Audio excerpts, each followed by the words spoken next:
जोड़ेंगे सभी लोग। मोक्षमार्गस्य नेतारं नेतारं कर्मभूभृतां ज्ञातारं विश्वतत्त्वानां वन्दे तद्गुणलब्धये। बोले पंच परमेष्ठी भगवान की जय। देखिए, हमने जीव और अजीव तत्व को देखा। जीव कौन है? आत्मा। समस्त प्राणियों की, समस्त जीवों की आत्मा जीव है। गाड़ी नंबर 4454 कोई की फंस गई है, 5444 की भी काम करनी चाहिए। चलिए, हमने देखा था जीव कौन है? समस्त जीव, संसार के हो चाहे सिद्ध जीव हो। जीव तो सारे क्या है? जीव है। निगोदिया जीव हो, क्रियंच के जीव हो, नरकगति के जीव हो, सब जीव है। इनके कर्मबंध कैसे होता है? ध्यान से सुनो। इनने भाव बिगाड़ा तो भाव बिगाड़ते ही उस पूरे तीनों लोकों में जो अजीव द्रव्य, अजीव में कौन था? उद्गल। जो पूरे तीनों लोकों में उद्गल की वर्गणाएं स्थित हैं, वो वर्गणाएं तुरंत कर्म रूप परिणत हो जाती हैं। ध्यान से सुना। जैसे ही भाव बिगाड़ा, जहां हमारा शरीर है वहां पर उद्गल की वर्गणाएं भी निकल रही हैं। वो शुद्ध है, अभी हमें कोई घाटा नहीं है उद्गल वर्गणाओं से। लेकिन जैसे ही हमने भाव बिगाड़ा तो उनमें अगर जो योग्यता होगी कर्म बनने की, तो वही उद्गल वर्गणाएं कर्म बन जाएंगी। समझ में आया? तो कर्म कौन बनता है? उद्गल वर्गणाएं। क्योंकि आत्मा तो शुद्ध है, आत्मा थोड़ी ना कर्म बनेगी। आत्मा का तो ज्ञान दर्शन गुण है। कर्म बनने की स्थिति तो सारी शक्ति उद्गल में है, उद्गल के अलावा किसी में नहीं है। वहां जो भी चीज बनने की शक्ति है, पत्थर बनने की शक्ति है, मिट्टी बनने की शक्ति, धूप छाया, जो सब बनने की शक्ति है वो उद्गल में है, किसी में नहीं है। ठीक है, चलिए अब अपन ने जीव द्रव्य देखा, वो अजीव तत्व देखा, अजीव तत्व देखा। अजीव के कितने भेद पड़े थे? उद्गल, धर्म, अधर्म, आकाश, काल। इनकी परिभाषा समझ में आई। 5 ये और जीव, तो 6 द्रव्य हो गए थे मिलकर के।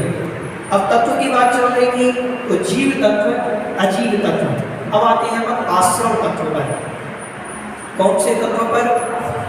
आश्रव तत्व पर। आश्रव तत्व की परिभाषा क्या है, कौन बताएगा?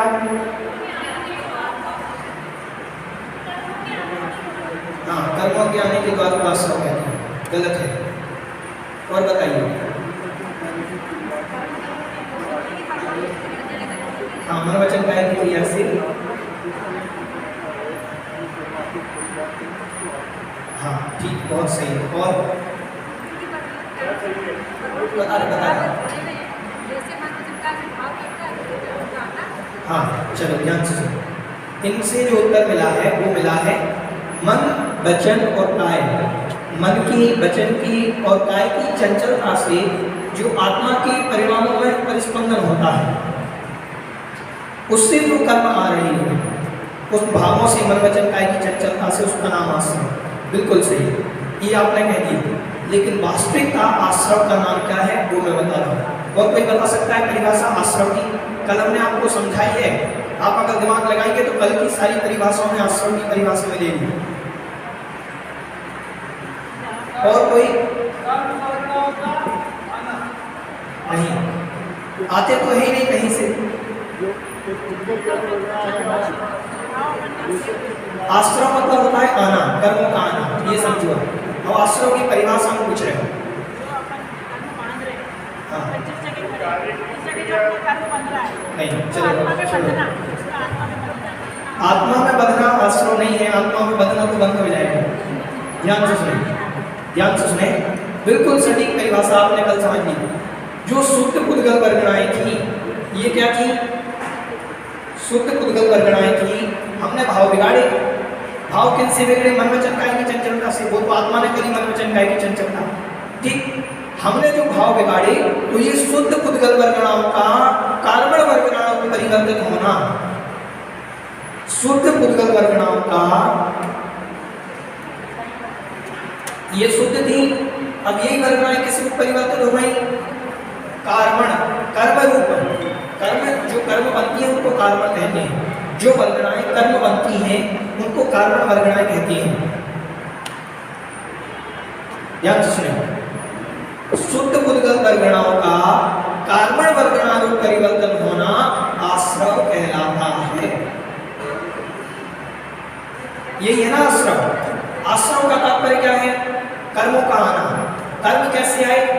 शुद्ध पुद्गल वर्गणाएं थी वो कर्म रूप बन गई, कोई तो आश्रव है, आए थोड़ी ना है कर्म कहीं से। अभी तक अपन ने पूरी परिभाषाएं जहां तक पढ़ी कि कर्मों के आने के द्वार को आश्रव कहते हैं, कर्मों का आना आश्रव कहलाता है। अब कर्म तो कहीं से आते नहीं है कि वहां कर्म थे वो हमारी आत्मा में आ गए।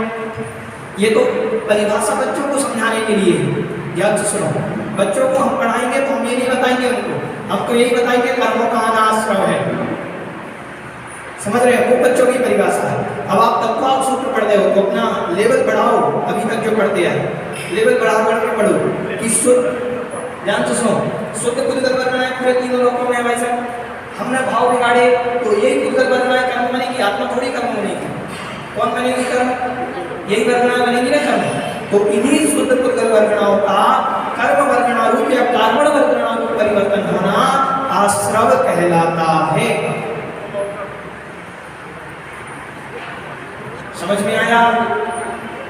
आश्रव, अब लोकल भाषा में, आप लोगों की भाषा में हम आपको समझा रहे कि कर्मों का आना आश्रव कहलाता है। आत्मा में जो कर्म आ गए वो आश्रव है। अब आए तो कहीं से है नहीं, आप लोग इतना जानते हैं कि यहीं के जो प्रदेश थे वही कर्म रूप परिवर्तन हो गए, वो आश्रव हो गया। ठीक,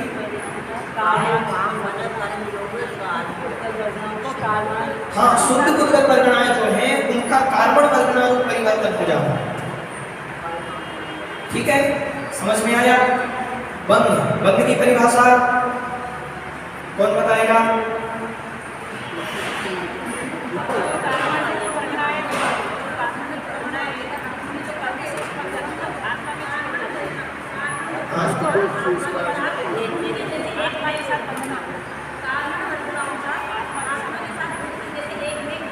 हाँ, ध्यान से सुनिए, ये कार्बन वर्गणाएं थी हमारी। अब ये पहले पुद्गल थी, हमने आश्रव करा तो आश्रव हो गया, तो ये क्या बन गई? कार्बन वर्गणा बन गई, आश्रव हो गया। समझ में आया? शुद्ध पुद्गल से क्या बन गई? कर्म बन गई। अब कर्म बनने के बाद इनका क्या काम? अब ये मान लीजिए आत्मा के प्रदेश थे, ये क्या थे? आत्मा के प्रदेश। अब जो कार्बन वर्गणाएं, जो पुद्गल वर्गणाएं आश्रव बनी थी, मतलब कर्म बनी थी, अब वो जाकर के पूरे शरीर में फैलेंगी। यही मान लीजिए 25 थी, ये 40 थे आत्मा के प्रदेश। ध्यान से सुना, हमने 25 वर्गणाओं का वर्ग किया और ये 40 थे, तो यही 25-40 में फैलेंगे और आत्मा के पूरे आकार को घेर लेंगे, आत्मा से चिपक जाएंगे। तो ये हो जाएगा बंध। ये क्या हो जाएगा? बंध। कार्बन वर्गणाओं का आत्मा के प्रदेशों के साथ दूध पानी की तरह मिल जाना। किसकी तरह?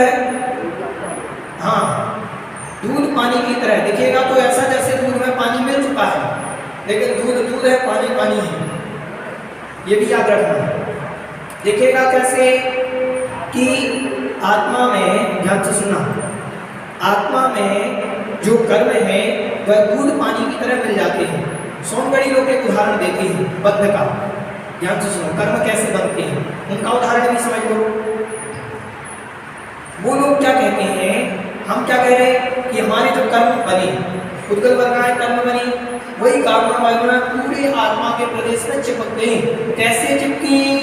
दूध और पानी की तरह, मतलब हम अलग अलग नहीं कर सकते, ऐसा हो गया। कैसे मिलती है? दूध और पानी की तरह। अब ये लोग बंध को समझाते हैं गाय के गले में रस्सी। गाय आत्मा हो गई और उसके गले में जो रस्सी पड़ी है वो क्या हो गया? बंध। ध्यान से सुनो, अब गाय के तो फिर वो उदाहरण देते हैं कि गाय के गले में रस्सी बंधी हुई है। गाय बंधी हुई है कि नहीं बंधी हुई रस्सी से? रस्सी क्या हो गया? कर्म हो गए। रस्सी क्या हो गया उनकी अपेक्षा? कर्म। गाय क्या हो गई? आत्मा। बंधी हुई है, गाय कहीं नहीं जा पा रही ना उस रस्सी के कारण। लेकिन ऐसा बंध नहीं समझना। क्यों नहीं समझना? फिर वो उदाहरण देते हैं, क्योंकि कर्म कर्म में बंधा है, आत्मा में तो आत्मा तो अभी भी शुद्ध है, गाय तो अभी शुद्ध है, रस्सी रस्सी में बंधी है। वो क्या उदाहरण दे देते हैं? बताओ, आपने गाय को बांधा रस्सी से कि रस्सी को रस्सी से बांधा? जब गाय बंधी रस्सी को रस्सी से बांधा, तो वो ये कह देते हैं कि भैया कर्म तो कर्म में बंधे हैं, आत्मा में तो कुछ नहीं बना, हमारी आत्मा तो शुद्ध है। इसमें भी, इस संसार में भी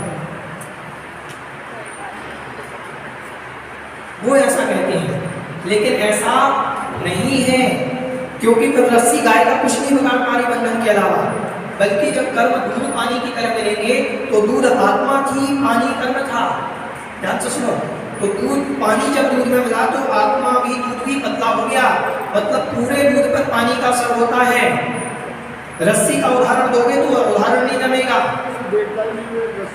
देखो उदाहरण ध्यान से सुनो, उदाहरण क्यों नहीं, बंधन में तो पड़ रही है गाय, रस्सी से भी गाय बंधन में पड़ रही कि नहीं पड़ रही है।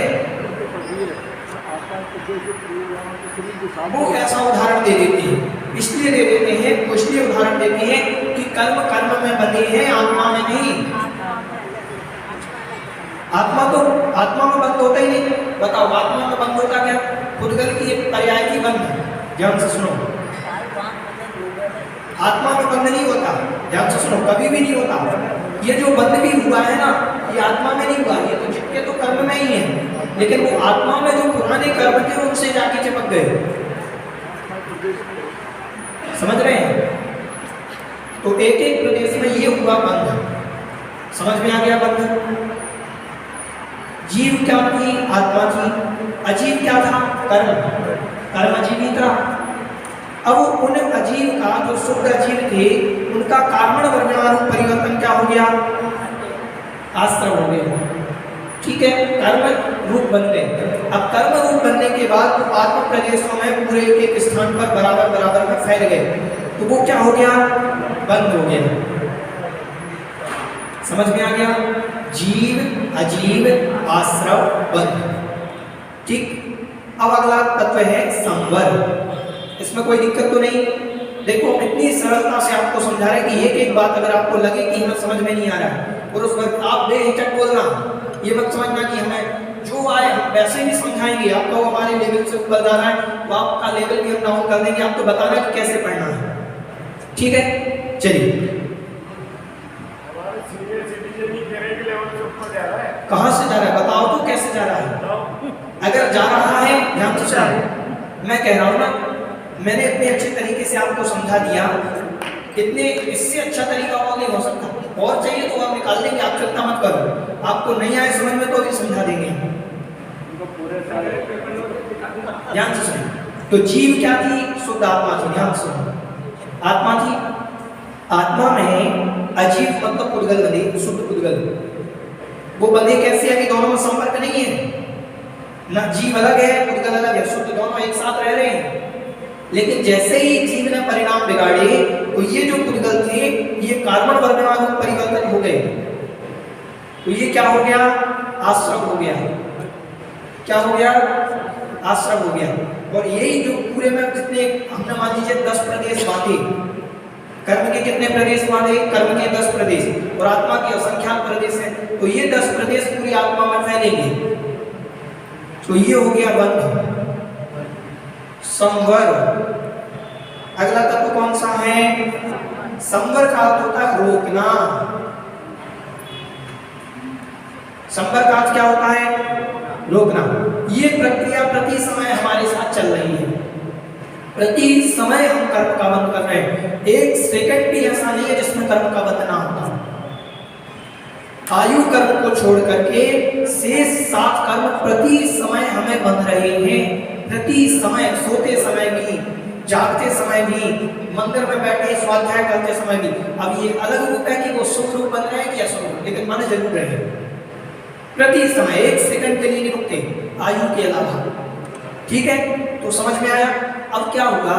जब ये जीव अनादि काल से जीव अजीव आश्रम कर रहा है, कर्म बुला रहा है, कर्म कार्बन वर्गणारूप परिवर्तन बंद कर रहा है, आत्मा में कर्मों को बांध रहा है, इतना। अब बांधने के बाद अनादि काल से यही काम करा, अब उनको रोको तो रुकेंगे कैसे? संवर से।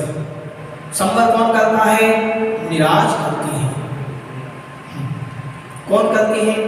मुनिराज करते हैं। हम भी कर सकते हैं, हम कर सकते हैं। मिथ्यात्व का त्याग करके मिथ्यात्व संबंधी जो कर्म आ रहे थे वो रुक जाएंगे, अनंतानुबंधी जो कर्म आ रहे थे वो रुक जाएंगे।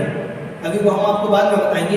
तो हम भी कर सकते हैं संवर, लेकिन हम उतने कर्मों का संवर नहीं कर पाएंगे जितने कर्मों का आवश्यक है। समझ रहे हो? जैसे मान लीजिए कर्म आ रहे हैं इतनी लंबी लाइन लेकर के, हम इतने कर्म का संवर कर सकते हैं, बाकी के तो आएंगे थोड़े से कर्म। मुनिराज बहुत सारे कर्मों का संवर कर सकते हैं। मुनिराज ध्यान में बैठ गए और ऐसी आत्मा की स्थिति में पहुंच गए कि वहां एक भी कर्म उनकी आत्मा में नहीं आ रहा है।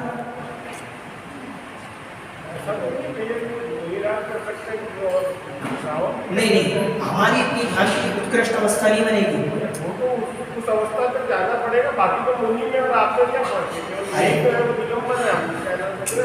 ऐसे नहीं बनता भाई साहब। दिगम उनकी विशुद्धि में हमारी विशुद्धि में जमीन आसमान का अंतर है। ध्यान से सुनो, आप घर पर बैठ करके पूजन करना, ध्यान से सुना, वस्त्र में आप जीन्स साइड में तक पूजन करना, यही खड़े हो गए। मैं आपको उदाहरण दे रहा हूँ, जीन्स पहन करके और शर्ट पहन करके यही पूजन करना, आपके परिणामों में वो आनंद नहीं आएगा कि धोती दुपट्टे में आएगा। ध्यान से सुनो, नहीं फर्क पड़ता, ऐसा नहीं है, वस्त्र का फर्क पड़ता है। बिना वस्त्र के और आनंद आता है, क्योंकि हमारे शरीर पर परिग्रह नहीं है, तो उनको ना गर्मी ना सर्दी। अपन को तो अभी 2 मिनट के लिए बंदा बनता है, इस तरफ कर दिया, हमें ये आभास हो रहा है गर्मी का। ध्यान से सुनो, साधु इसको भी शांति से सहन करते हैं, आवाज भी नहीं होने देते कि गर्मी लग रही है अपने आपको। दुकान जाना हो, मेहनत करनी हो, आप खान पर खड़े हुए हैं और धूप लग रही है, लेकिन पत्थर निकल रहा है लाखों का, तो वहां धूप नहीं लगेगी, लगने के बाद भी सहन करेंगे। ध्यान से सुनो, देखो हम ऐसा नहीं कह रहे हैं कि आप मंदिर में, वो हम सिर्फ उदाहरण के लिए समझा रहे हैं कि ऐसा होता है। जब वो आपका, हमारा प्रोफेशन क्या है कि हमें सिर्फ खान पर पत्थर निकलवाना, और मुनिराज का प्रोफेशन है कि हमें आत्मा को शुद्ध करना, तो वो शुद्ध आत्मा में जब लीन हो जाते, आपको खान पर खड़े खड़े जब लाखों का पत्थर निकल रहा हो, तो ना आपको भूख लगती है ना प्यास लगती है, 2 घंटे की भूख और सहन कर जाते हो।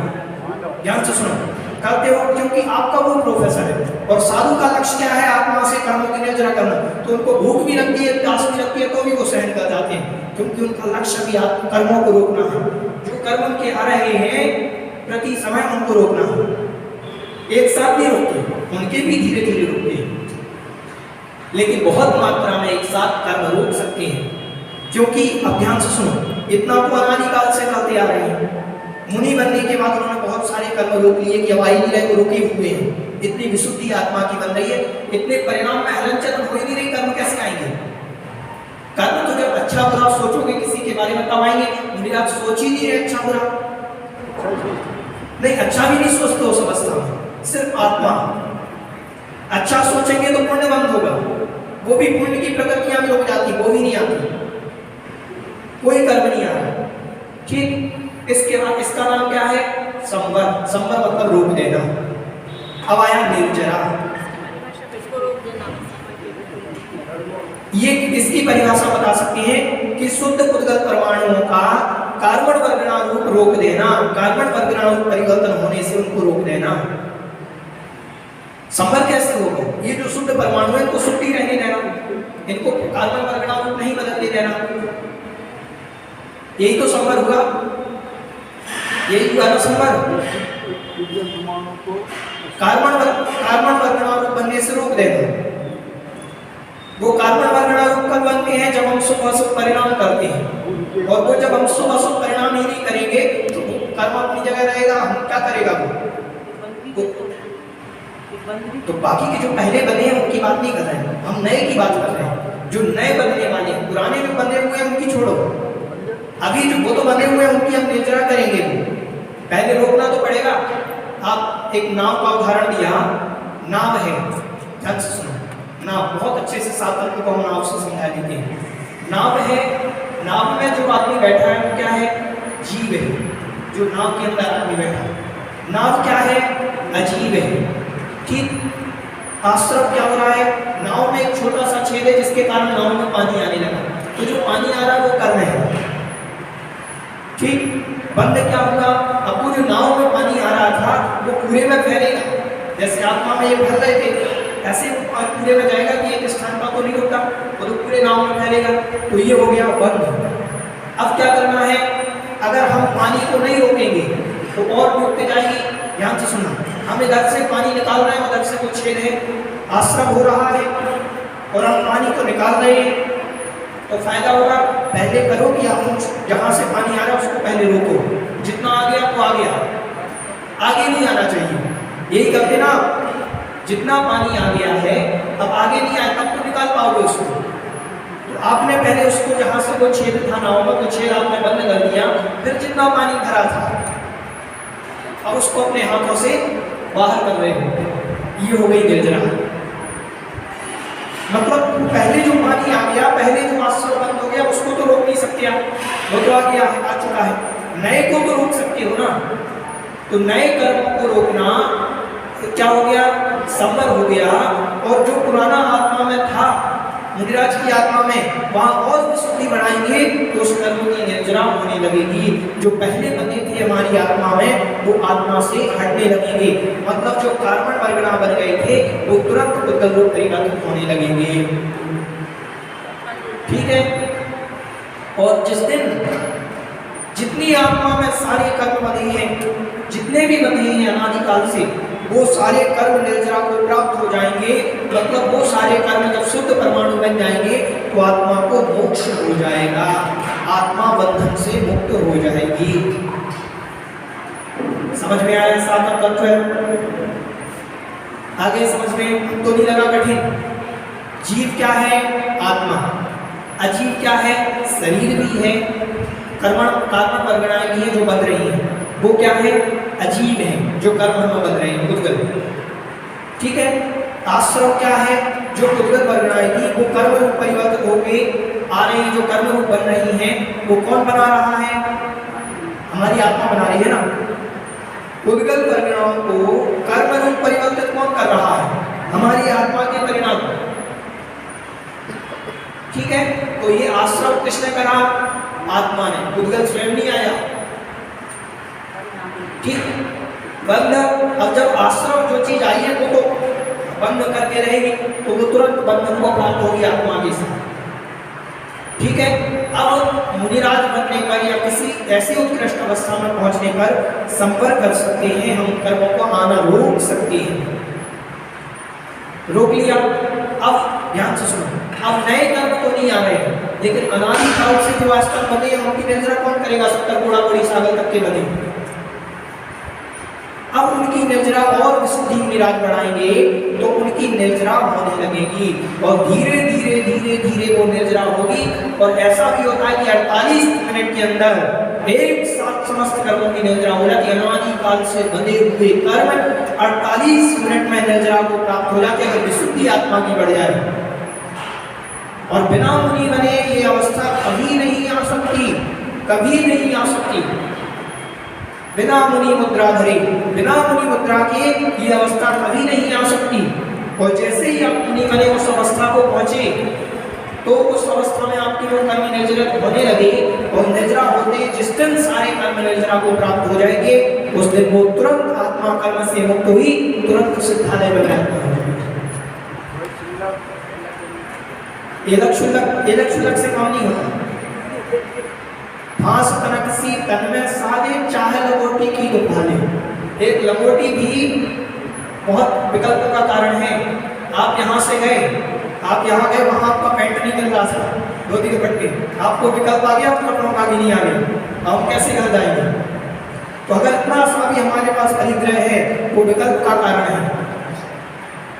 मन में विकल्प उत्पन्न कर देता थोड़ा सा भी परिग्रह। आपकी छोटी सी अंगूठी सोने की थी, वहां रह गई, मोबाइल रहेगा, कितना विकल्प कर देता है। एक छोटा सा मोबाइल, उसने हमारा पूरा दिन खराब कर दिया, अगर चोरी हो जाए और 2-4 दिन टेंशन वो लेकर के जाएगा।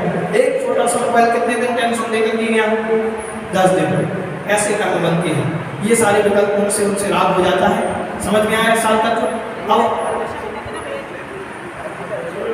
हाँ, बुरे हम बताएंगे ना। अब आगे हमने आपको बता दिया, अब अपन पढ़ेंगे आश्रव तत्व पूरा। कर्म कैसे उद्गल वर्गना, कैसे कर्म बनती है, कैसे कर्म हमारे अंदर आत्मा में आते हैं। कल से 25वां अध्याय प्रारंभ करेंगे, कैसे वो कर्म हमारी आत्मा में आते हैं, कैसे हमारी आत्मा के साथ बनते हैं और कैसा फल देते हैं। वो कर्म जो हमने मान लिए वो नरक देंगे कि त्रियंचायु देंगे, कि स्वर्ग में ले जाएंगे कि नरक में ले जाएंगे, कि सुख देंगे कि गरीब घर में उत्पन्न करेंगे कि बड़े घर में उत्पन्न करेंगे। समझ रहे हो? कुत्ते के भी अच्छे कर्म हो सकते हैं। देसी गाड़ी में घूम रहा है, चॉकलेट खा रहा है, बिस्किट खा रहा है, और एक कुत्ते के ऐसे कर्म हो सकते हैं जो नालियों में पड़ा हुआ है। कुत्ते के कर्म भी अच्छे हो सकते हैं। हाँ, क्यों नहीं हो सकते?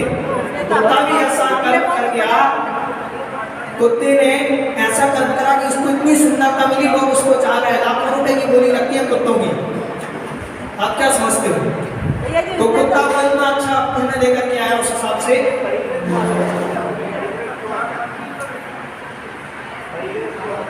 किसमें परिग्रह नहीं आता है।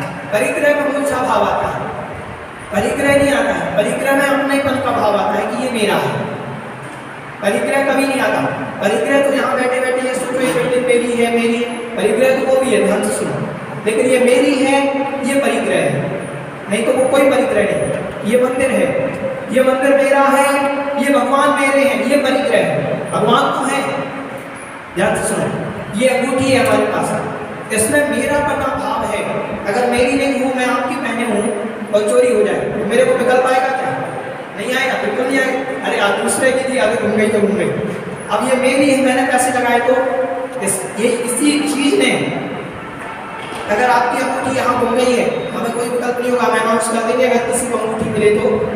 और अगर मेरी घूम गई होती तो मेरे उस अनाउंस में और इस अनाउंस में जमीन आसमान का अंतर आ जाएगा ना। अगर इनकी अंगूठी घूमेगी तो मैं कहूँगा अगर आपको कहीं को सोने की अंगूठी मिले तो प्रकाश जी भाई साहब को दे देना। अगर मेरी घूम जाए तो मैं कहूँगा भैया ढूंढो, कैसे भी मिल जानी चाहिए। उसमें भाव अंदर अपनेपन का भाव आ गया ना उस चीज में। ये मूर्छा है। परिग्रह अंगूठी कोई चीज है, उसमें अपनेपन का भाव है। सही बताएंगे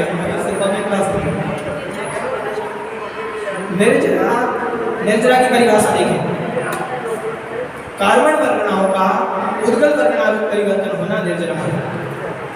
कार्बन वर्गणाओं का फल लेकर के भी रख सकते हैं, बिना फल के भी रख सकते हैं। ध्यान से सुनो।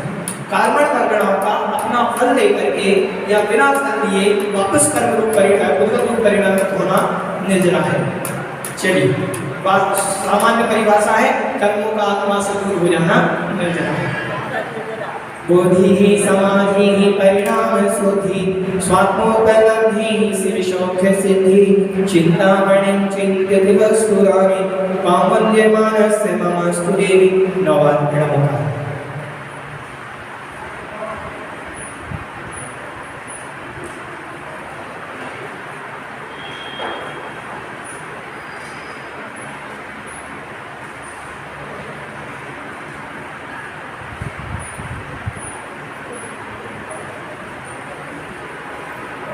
बोली जगत कल्याणी जगवाणी माता की जय।